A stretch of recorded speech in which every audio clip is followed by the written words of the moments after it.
오징어 게임 시즌3가 오는 6월 드디어 공개될 예정입니다.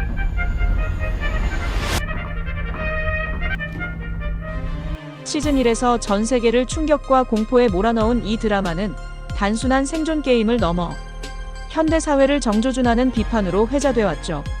시즌2에서는 성기훈이 다시 게임장으로 돌아가고 시즌3는 이제 그가 게임의 플레이어가 아니라 플래너가 되는지에 대한 궁금증을 키우고 있습니다. 점점 더 현실은 픽션 같고 픽션은 뉴스보다 진실하게 느껴지는 요즘, 이 시리즈는 그냥 드라마라기보다는 우리 시대의 사회 보고서처럼 보이기도 합니다. 그런데 우리가 이 시리즈를 다시 꺼내보는 이유는 단순히 줄거리 복습 때문만은 아닙니다. 오징어 게임이 진짜로 우리를 불편하게 만드는 지점은 이 작품에 담긴 구조적 질문들 때문이죠. 그 중에서도 투표라는 장면은 아주 묘하게 낯익습니다. 게임을 계속할 것인지 그만둘 것인지 참가자들이 직접 투표를 통해 결정하는 구조. 결과는 단 한 표 차이였고 그 순간 모두의 생사가 갈렸습니다. 민주주의의 핵심이라 여겨지는 다수결이 생명을 가르는 도구로 쓰이자 그제야 우리가 묻습니다. 이게 진짜 공정한가? 그 장면은 마치 시험 문제를 푸는데 정답은 다수결로 정하자고 하는 것과 비슷합니다. 표가 많은 쪽이 옳다고 말하지만 실제로 그게 맞는지는 아무도 확인하지 않죠. 형식은 완벽했습니다. 모든 참가자에게 같은 한 표가 주어졌고 표의 숫자로 결정됐습니다. 아무리 봐도 공정한 절차였습니다. 하지만 진짜 문제는 그 안에 있었습니다. 그 표를 행사한 사람들이 어떤 조건 속에 있었는가? 그들이 가진 선택지는 정말 자유로웠는가? 여기에 의문을 던지는 순간 갑자기 그 공정함이 위태롭게 흔들리기 시작합니다. 보기에는 공정한 선거였지만 알고 보면 누군가 한 손에 저울을 살짝 눌러놓고 있었던 셈이죠. 게임에 참가한 사람들은 모두 극한의 삶을 살아가는 이들이었습니다. 빚, 폭력, 실직, 가족 해체.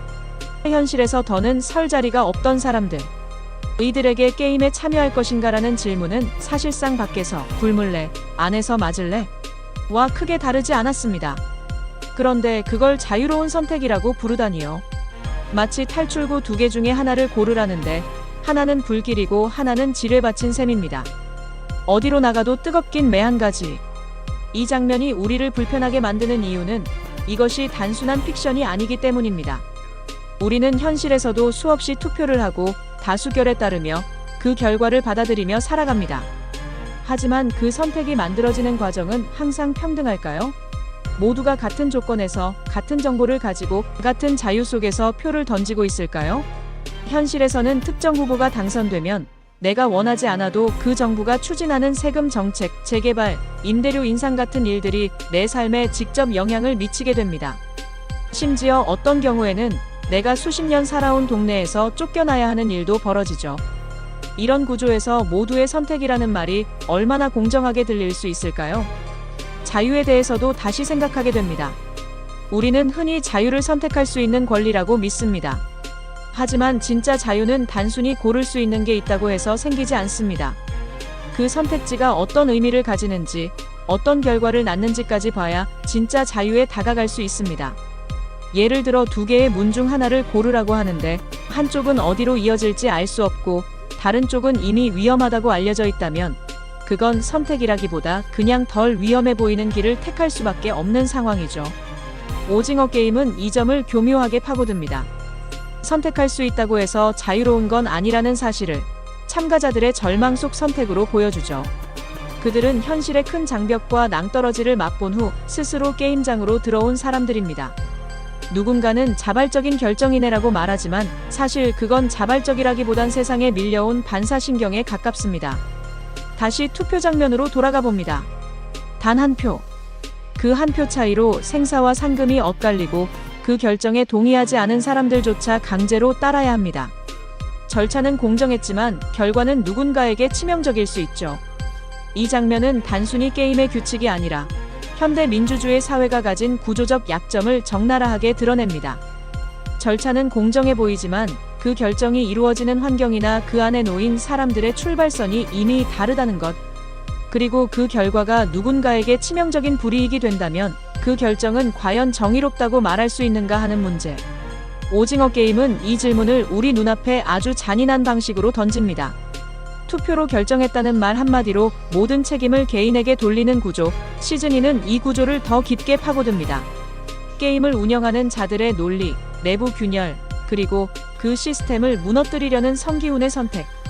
이 흐름은 단순한 개인의 복수를 넘어서 시스템 자체를 뒤흔들기 위한 움직임으로 해석됩니다. 현실에서도 우리는 각자의 자리에서 작은 균열을 만들어낼 수 있습니다. 직장에서는 불합리한 업무 분담이나 성과평가 제도에 대해 목소리를 내는 것, 학생이라면 학교 내 차별적 규칙이나 교육 시스템에 문제 제기하는 것, 주부라면 아파트 입주자 대표회의에서 투명한 예산 집행을 요구하는 것처럼 말이죠.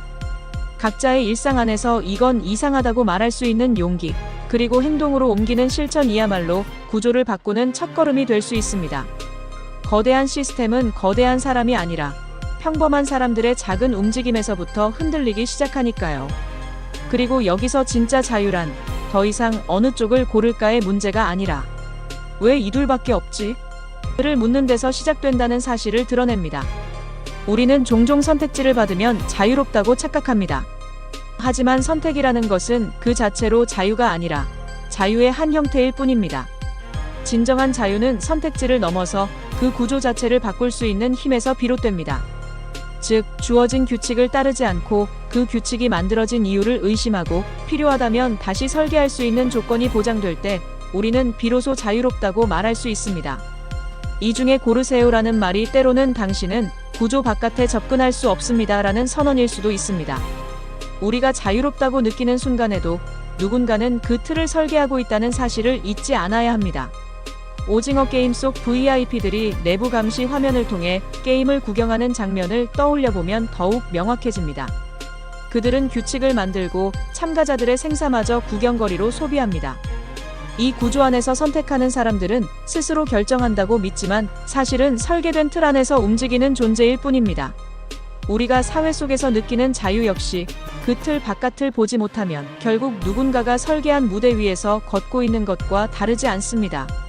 결국 선택은 자유의 도구일 수는 있지만 그 자체가 목적은 아닙니다. 원하는 걸 고르라고 했지만 실은 둘 다 원하지 않았던 적 누구나 한 번쯤 있잖아요. 그때 우리가 느끼는 답답함이야말로 진짜 자유가 무엇인지를 묻는 출발점일지도 모릅니다. 오징어 게임이 끝없이 반복하는 질문은 이것입니다. 우리는 지금 어떤 게임을 살고 있는가? 그리고 그 게임의 룰은 과연 공정하게 만들어졌는가? 투표는 그 룰을 바꾸는 도구가 아니라 어쩌면 그 룰을 합리화하는 의식일 뿐일 수도 있습니다. 자유롭게 선택했지만 선택지가 두 개뿐이고 둘 다 포장된 악이라면 우리는 그저 예쁘게 포장된 굴레 속에 사는 걸지도 모릅니다. 시즌3가 다가오고 있습니다. 새로운 규칙, 새로운 게임, 그리고 또 다른 선택들이 등장할 것입니다. 하지만 그 전에 우리는 우리 현실의 게임을 먼저 돌아봐야 합니다. 지금 내가 하고 있는 선택, 지금 내가 따라가고 있는 다수의 결정, 그것들이 진짜로 자유롭고 정의로운가를 묻는 것이야말로 오징어 게임이 남긴 가장 중요한 숙제일지도 모릅니다. 그리고 마지막 질문을 남깁니다. 오늘 당신이 선택한 것들, 그것은 정말 당신이 자유롭게 내린 결정이었을까요?